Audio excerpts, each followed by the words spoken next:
this is Amanda. Welcome to my channel. Today we are going to make apple croissant pudding.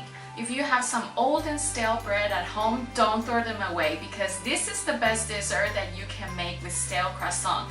Because when we bake it, the croissant on top will stay crispy, but it will melt in your mouth with the creamy pudding. And we're going to serve with apple cinnamon sauce. So let's go over the ingredients.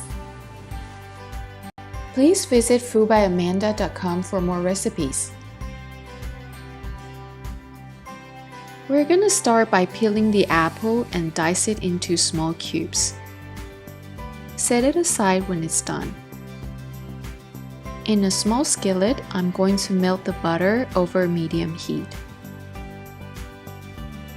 Then I'm adding brown sugar, granulated sugar, and flour into the butter. Stir it until everything is incorporated for about a minute. Then we're going to add in cinnamon and give it a quick stir. Now add in the diced apples and water. We're going to cook the apples for 10 to 15 minutes. And keep stirring occasionally. After 15 minutes, your apple should be looking like this. Turn off the heat and use a strainer to strain the apples. Save the apple juice because we're going to use it to make sauce later. Now in a casserole dish, I'm just going to use my hand and tear apart all the stale croissant. Then I'm adding all the cooked apples and use the fork to spread them out between the croissants. In the large bowl, I'm going to add in the eggs and then whisk them very quickly.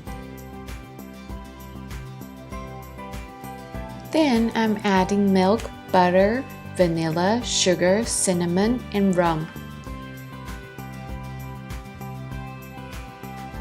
Give everything a good stir until they're well incorporated. If you don't like alcohol, just leave out the rum. Don't worry, it's still gonna taste amazing. Now we're going to pour all the egg mixture into the croissants. Use a fork to gently press down the croissants so they can soak up the egg mixture completely. Let it sit for about 3 minutes before going into the oven.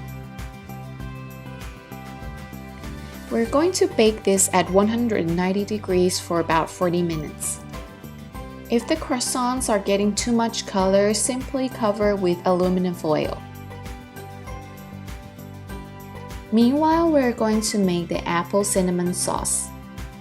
Add the apple juice that we made and saved earlier into whipped cream and then give everything a good stir. You can use heavy cream instead of whipped cream. Bring the croissant pudding out of the oven. Lightly shake the casserole dish, and if the egg in the center is firm, that means it's well cooked. Now we can enjoy this amazing croissant pudding by drizzle the applesauce on top or with a scoop of ice cream. I hope you enjoy this recipe as much as I do, and please let me know in the comment. And please don't forget to subscribe to my channel. Until then, see you next time.